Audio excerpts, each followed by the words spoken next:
নমস্কাৰ আপোনালোক সকলোলৈকে মোৰ চেনেল এবি নীলু আছামলৈ স্বাগতম জনাইছোঁ।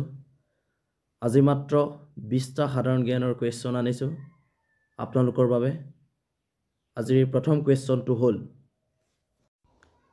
কাজিৰঙা ৰাষ্ট্ৰীয় উদ্যানৰ মাটিকালি কিমান? 430 বৰ্গ কিলোমিটাৰ। কাজিৰঙাক ৰাষ্ট্ৰীয় উদ্যান হিচাপে কেতিয়া স্বীকৃতি দিয়া হয়? 1974। কাজিৰঙা ৰাষ্ট্ৰীয় উদ্যান ক'ত অৱস্থিত? ওপৰৰ আটাইবোৰ শুদ্ধ। কাজিৰঙাক বন্যপ্ৰাণী অভয়াৰণ্য হিচাপে কেতিয়া ঘোষণা কৰা হৈছিল? 1950। কাজিৰঙাক বিশ্ব ঐতিহ্য ক্ষেত্ৰৰূপে কেতিয়া প্ৰদান কৰা হৈছিল? 1985। মানাহ ৰাষ্ট্ৰীয় উদ্যান ক'ত অৱস্থিত? চিৰাং আৰু বাক্সা জিলাত। মানাহক ৰাষ্ট্ৰীয় উদ্যান হিচাপে কেতিয়া ঘোষণা কৰা হৈছিল? 1990। মানাহক কেতিয়া বিশ্ব ঐতিহ্য ক্ষেত্ৰৰ অন্তৰ্ভুক্ত কৰা হৈছিল? 1985। মানাহ ৰাষ্ট্ৰীয় উদ্যানৰ মাটিকালি কিমান? 500 বৰ্গ কিলোমিটাৰ। মানাহ ৰাষ্ট্ৰীয় উদ্যানত কিমান প্ৰজাতিৰ বিপদাপন্ন বন্যপ্ৰাণী আছে? 22টা। ডিব্ৰু-ছৈখোৱা ৰাষ্ট্ৰীয় উদ্যান ক'ত অৱস্থিত? ডিব্ৰুগড়, তিনিচুকীয়া জিলাত। কাজিৰঙা ৰাষ্ট্ৰীয় উদ্যানৰ মাটিকালি কিমান? 430 বৰ্গ কিলোমিটাৰ। কাজিৰঙাক ৰাষ্ট্ৰীয় উদ্যান হিচাপে কেতিয়া স্বীকৃতি দিয়া হয়? 1974। কাজিৰঙা ৰাষ্ট্ৰীয় উদ্যান ক'ত অৱস্থিত?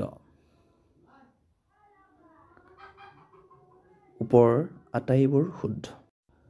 কাজিৰঙাক বন্যপ্ৰাণী অভয়াৰণ্য হিচাপে কেতিয়া ঘোষণা কৰা হৈছিল? 1950। কাজিৰঙাক বিশ্ব ঐতিহ্য ক্ষেত্ৰৰূপে কেতিয়া প্ৰদান কৰা হৈছিল? 1985। মানাহ ৰাষ্ট্ৰীয় উদ্যান ক'ত অৱস্থিত? চিৰাং আৰু বাক্সা জিলাত। মানাহক ৰাষ্ট্ৰীয় উদ্যান হিচাপে কেতিয়া ঘোষণা কৰা হৈছিল? 1990। মানাহক কেতিয়া বিশ্ব ঐতিহ্য ক্ষেত্ৰৰ অন্তৰ্ভুক্ত কৰা হৈছিল? 1985।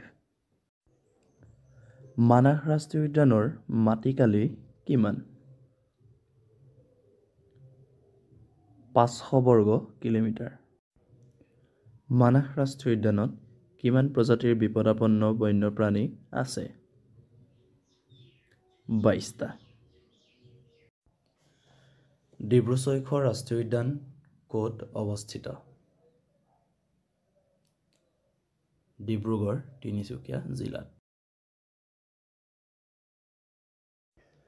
ডিব্ৰু-ছৈখোৱাক ৰাষ্ট্ৰীয় উদ্যানৰূপে কেতিয়া ঘোষণা কৰা হৈছিল? 1999। ওৰাং ৰাষ্ট্ৰীয় উদ্যান ক'ত অৱস্থিত? দৰং, শোণিতপুৰ জিলা। ওৰাং ৰাষ্ট্ৰীয় উদ্যানৰ মাটিকালি কিমান? 78.81 বৰ্গ কিলোমিটাৰ। কিমান চনত ওৰাঙক অভয়াৰণ্যৰূপে ঘোষণা কৰা হয়? 1985ত। ওৰাঙক ৰাষ্ট্ৰীয় উদ্যানৰূপে চৰকাৰে কেতিয়া অধিসূচনা জাৰি কৰে? 1999ত। নামেৰী ৰাষ্ট্ৰীয় উদ্যান ক'ত অৱস্থিত? শোণিতপুৰ জিলাত অৱস্থিত। নামেৰি ৰাষ্ট্ৰীয় উদ্যানৰ মাটিকালি কিমান? 200 বৰ্গ কিলোমিটাৰ। নামেৰি ৰাষ্ট্ৰীয় উদ্যান প্ৰথম অৱস্থাত নামেৰি সংৰক্ষিত বনাঞ্চলহে আছিল। 1878 চনৰ 17 নৱেম্বৰত ইয়াক নওদুৱাৰ বনাঞ্চল বুলি ঘোষণা কৰা হয়। পাছত এই নওদুৱাৰ বনাঞ্চলৰ 137 বৰ্গ কিলোমিটাৰ ফালি আনি 1985 চনৰ 18 ছেপ্টেম্বৰত নামেৰি অভয়াৰণ্য মুকলি কৰা হয় আৰু অৱশেষত 1998 চনৰ 15 নৱেম্বৰত ইয়াক ৰাষ্ট্ৰীয় উদ্যান ৰূপে আনুষ্ঠানিকভাৱে ঘোষণা কৰা হয়। নামেৰিক ৰাষ্ট্ৰীয় উদ্যান হিচাপে কেতিয়া ঘোষণা কৰা হয়?